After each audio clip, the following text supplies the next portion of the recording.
Hello friends, एक बार फिर से स्वागत है आपका हमारे यूट्यूब चैनल में। आज के अपने इस वीडियो में हम बात करने वाले हैं भारतीय राष्ट्रीय आंदोलन के बारे में। जी हाँ, ऐसे आंदोलन जिन्होंने हमारे देश को स्वतंत्रता दिलाने में काफ़ी ज़्यादा हेल्प किया है, काफ़ी ज़्यादा मदद की है।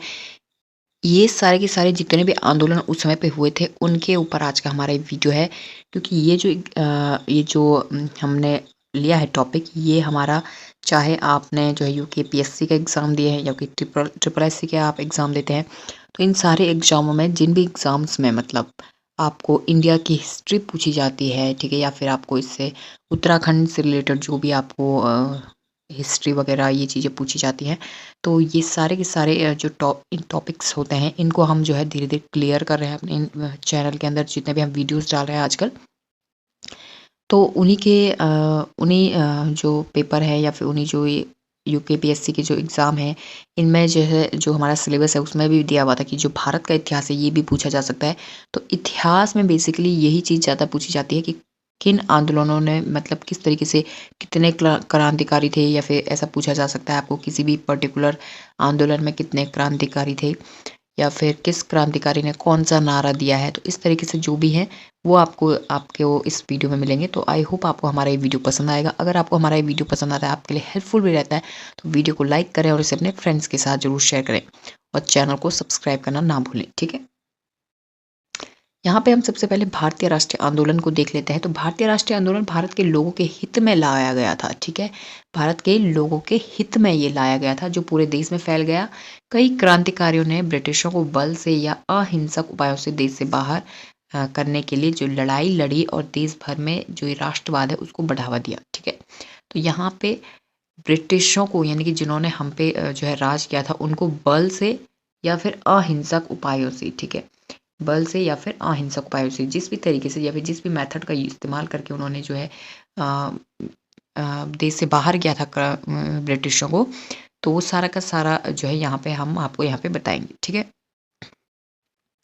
सबसे पहले थोड़ा इसके डिटेल जान लेते हैं कि जो भारतीय राष्ट्रीय कांग्रेस है, इसकी नींव किसने रखी? इंडियन नेशनल कांग्रेस की नींव, ठीक है? इंडियन नेशनल कांग्रेस की नींव किसने रखी है? नींव कब रखी गई है? 28 दिसंबर 1885 में, ठीक है? प्रथम अध्यक्षता किसने की है इसकी? जो ये भारतीय राष्ट्रीय कांग्रेस है, इसकी व्योमेश चंद्र बनर्जी ने 72 प्रतिनिधि इसमें जो है सम्मिलित थे उनके, ठीक है? तो उसमें जो अध्यक्षता की वो किसने की है? व्योमेश चंद्र बनर्जी ने की है। वहीं पे अगर आईएनसी का जो नाम दिया गया है वो किसने दिया है? यानी कि भारतीय राष्ट्रीय कांग्रेस, ये जो नाम दिया है इंडियन नेशनल कांग्रेस, ये जो नाम दिया है किसने दिया है? दादा भाई नौरोजी ने, ठीक है? तो इस तरीके से जो क्वेश्चंस हैं ये आपको जो है एग्जाम में पूछे जाते हैं, तो वही क्वेश्चंस हमने यहाँ पे लिए हुए हैं। Meaning of Congress word is, जो कांग्रेस है, ठीक है, इंडियन नेशनल कांग्रेस में जो कांग्रेस वर्ड है, इसका क्या मतलब होता है? ग्रुप ऑफ पीपल, ठीक है? आईएनसी की स्थापना के समय गवर्नर कौन थे और भारत के सचिव कौन थे? ये दोनों आपको याद रखने हैं। गवर्नर कौन थे आईएनसी जब भारतीय राष्ट्रीय कांग्रेस आया था, उस समय गवर्नर थे लॉर्ड डफरिन, और उसमें जो भारत के सचिव थे वो थे लॉर्ड क्रॉस, ठीक है? ये दोनों आपको याद रखना है कि जो गवर्नर जनरल थे वो डफलिन थे, और जो सचिव थे वो क्रॉस थे, ठीक है? Lord cross. दोनों नाम आगे से सेम है, इसलिए थोड़ा कंफ्यूजिंग वाला है। नेक्स्ट है 1885 में आईएनसी के साथ ही अखिल भारतीय राजनीतिक मंच का भी यहाँ पर जन्म हो गया था, ठीक है? और फिर उसके बाद है भारतीय राष्ट्रवाद का पहला चरण, मध्यम दर्जे का चरण, जो कि 85 से 1905 तक कहलाया। इसके नेता कौन कौन थे, ठीक है? यानी कि जो मध्यम दर्जे का या फिर नरम, आप इसे दल बोल सकते हो, नरम दल, गरम दल, ये जो है सब इसी के अंतर्गत आते हैं। तो जो पहला चरण था नरम दल, उसमें क्या है, लोगों ने अहिंसक उपाय किए, अहिंसक तरीके से जो है उनको ब्रिटिशों को बाहर करने के बारे में सोचा, रणनीति बनाई। तो इसमें जो नेता थे वो कौन से? डब्ल्यू सी बैनर्जी थे, गोपाल कृष्ण गोखले थे, आर सी दत्ता थे, फिरोज शाह मेहता थे, और जो लास्ट है इसमें जॉर्ज यूल। तो ये 6 लोग, सॉरी 5 लोग, ठीक है? ये 5 लोग जो है इसके जो है नेता थे, किसके? नरम दल के। अगर आपको ये पूछा जा सकता है कि नरम दल में कौन कौन से नेता थे, इस तरीके से भी आपको पूछा जा सकता है।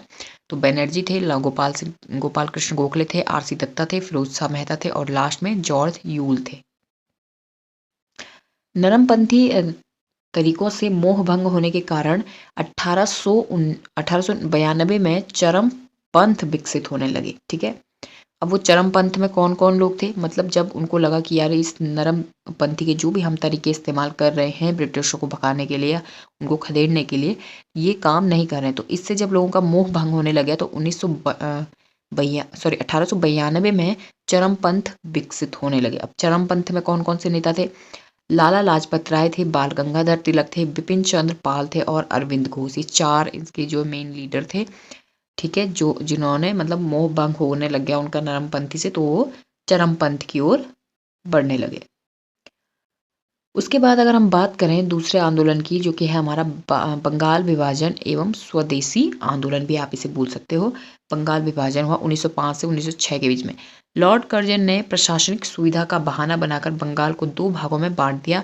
इस विभाजन का विरोध भी हुआ तथा 16 अक्टूबर को पूरे देश में शोक दिवस के रूप में मनाया गया। ठीक है, 16 अक्टूबर को जो विभाजन हुआ बंगाल का 2 हिस्सों में से बांट दिया गया, तो इसका विरोध भी हुआ कि 2 हिस्सों में नहीं बांटना चाहिए था बंगाल को, तो इस वजह से 16 अक्टूबर को शोक दिवस के रूप में मनाया गया। ठीक है, ये भी आपको पूछा जा सकता है कि 16 अक्टूबर को या फिर शोक दिवस के रूप में मनाया जाता है, क्यों मनाया जाता है, किस राज्य का बंटवारा हुआ, इस तरीके से भी आपको पूछा जा सकता है। तो यहाँ पे बंगाल का विभाजन हुआ था 16 अक्टूबर को, तो इसके विरोध में जो है इस 16 अक्टूबर को शोक दिवस के रूप में मनाया जाता है। उसके बाद आता है हमारा उग्र और क्रांतिकारी आंदोलन 1905 से 1914 के बीच में चला।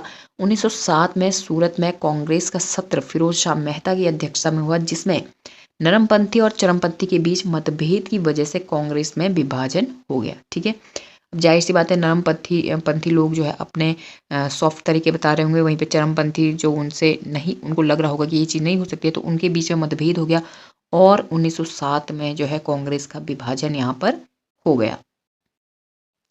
वहीं पे 1906 में जो है मुस्लिम लीग का भी गठन हो गया था। 1913 में गदर आंदोलन हुआ, जो कि 1 नवंबर 1913 को गदर पार्टी की यहाँ पर स्थापना हो गई। 1914 में पहला विश्व युद्ध भी यहाँ पर आरंभ हो चुका था। ठीक है, तो ये सारे की सारी चीज़ें जो हमने मेंशन किया, ये जो है उसके साथ साथ चलती आ रही हैं, जो भी आंदोलन है उनके साथ साथ जो है और क्या क्या चीज़ें मतलब उस टाइम पे चल रही थी वो भी यहाँ पर है।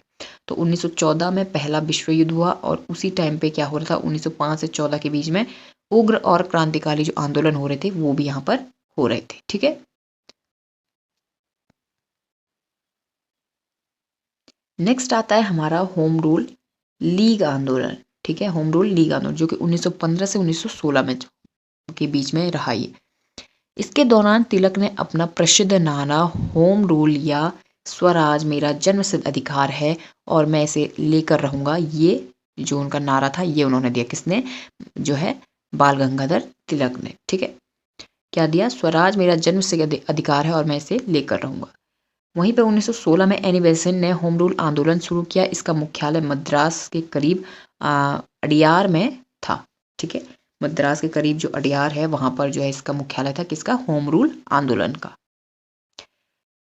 अब इसी टाइम पे जो है बात कर लेते हैं गांधी जी की। ठीक है, जो महात्मा गांधी है उनकी, तो यहाँ पे क्या किया महात्मा गांधी ने इसी टाइम पर अफ्रीका में रंग भेद के खिलाफ उन्होंने सत्याग्रह किया। ठीक है, काले लोग और गोरे लोगों में जो है मतभेद ना करो, इसके में क्या, इंडियन ओपिनियन नामक समाचार पत्र उन्होंने निकाला। 1915 को दक्षिण अफ्रीका से वो वापस आ गए थे। 1916 में सत्य एवं अहिंसा का प्रचार के लिए उन्होंने अहमदाबाद में साबरमती आश्रम की यहाँ पर स्थापना की। ठीक है, 1916 में, 1915 से वो वापस आ गए थे और 1916 में उन्होंने सत्य एवं अहिंसा का प्रचार के लिए अहमदाबाद में साबरमती आश्रम की स्थापना यहाँ पर की। काफ़ी इंपॉर्टेंट पॉइंट है और गांधी जी से भी एक ना एक क्वेश्चन जो है जरूर बन के आता है एग्जाम में। उसके बाद है चंपारण सत्याग्रह हुआ 1917 में हुआ। वहीं पे खेड़ा सत्याग्रह भी 1917 में हुआ और जो लास्ट यहाँ पे गांधी जी के उसमें हुआ था अहमदाबाद सत्याग्रह, जो कि 1918 में यहाँ पर हुआ था। महात्मा गांधी द्वारा चलाया गया आंदोलन। अब गांधी जी का टाइम जो है आ गया था यहाँ पर, तो यहाँ पे उन्होंने कौन कौन से आंदोलन चलाए उनके ऊपर बात कर लेते हैं। गांधी जी को भर्ती करने वाला सार्जेंट कहा जाने लगा। ठीक है, भर्ती करने वाला सार्जेंट मतलब जो लोगों को बेसिकली ब्रिटिश सेना में जो है भर्ती करते हैं, उस तरीके से वो मतलब मिडिल में कुछ काम करते थे इस तरीके से, तो उनका क्या नाम रख दिया गया, भर्ती करने वाले सार्जेंट। इसीलिए गांधी जी को अंग्रेजों ने केसर ए हिंद का जो है पदक यहाँ पर दिया था। इसमें जो फर्स्ट है यहाँ पर, इसमें जो नेक्स्ट आता है फर्स्ट, वो है रोलेल एक्ट और यहाँ पे जलियांवाला बाग हत्याकांड, ठीक है। 1917 से 1919 के बीच में हुआ ये जो भी हुआ। जनरल डायल ने यहाँ पर गोलियां चलवाई थी, ठीक है। काफ़ी ज़्यादा ये भी है क्योंकि जलियांवाला बाग के बारे में लगभग हर कोई जानता है और यहाँ पे यही पूछा जाता है कि किसने जो है गोलियां चलाने का आदेश दिया, तो जनरल डायल ने यहाँ पर गोलियां चलाई थी, ठीक है।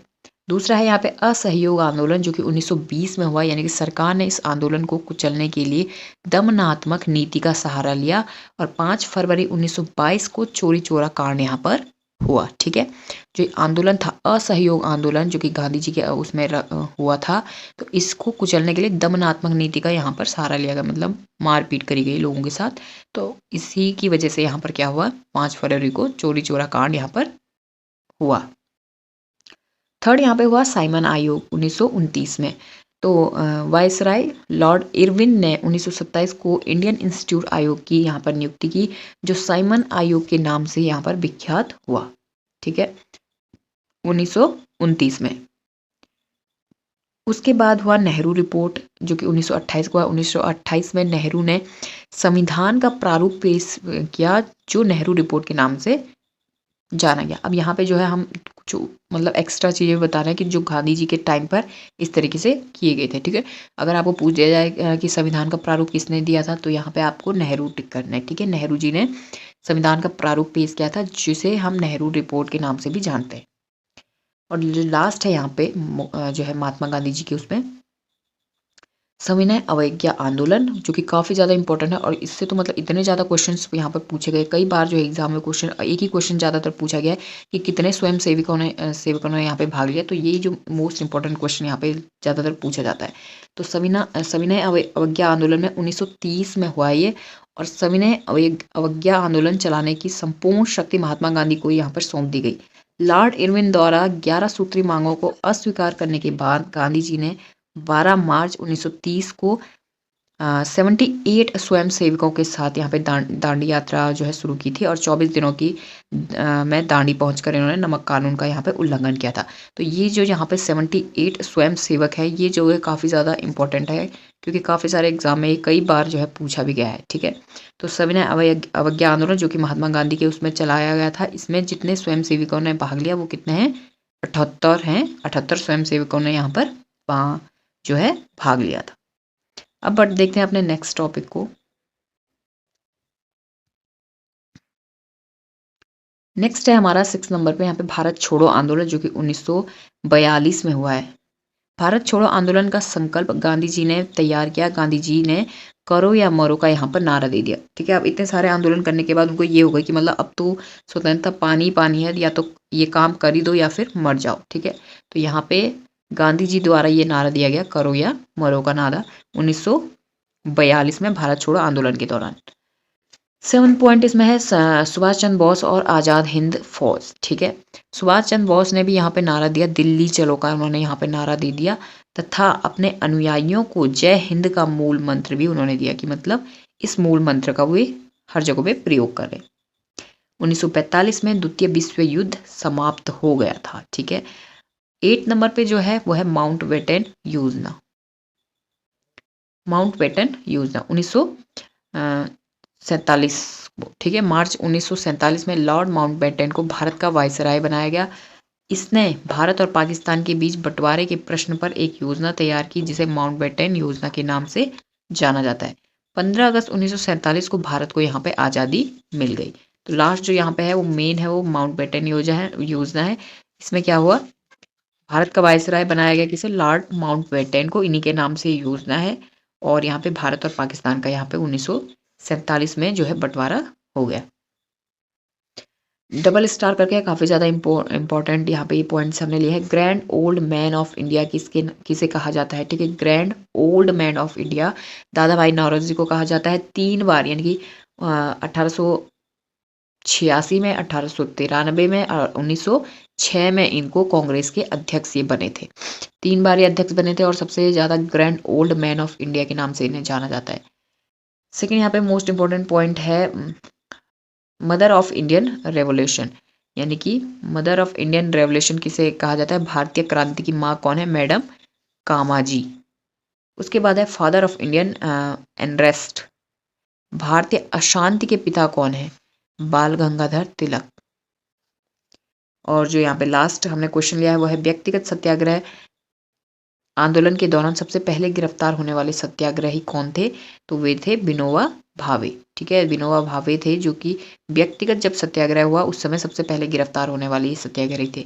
तो आई होप गाइस कि आपको हमारा भारतीय राष्ट्रीय कांग्रेस या भारतीय राष्ट्रीय आंदोलन के ऊपर हमने जितने भी पॉइंटों को क्लियर किया है वो आपको पसंद आए होंगे। तो ऐसे ही वीडियोज़ को पाने के लिए हमारे चैनल को सब्सक्राइब करते रहें। Thank you so much.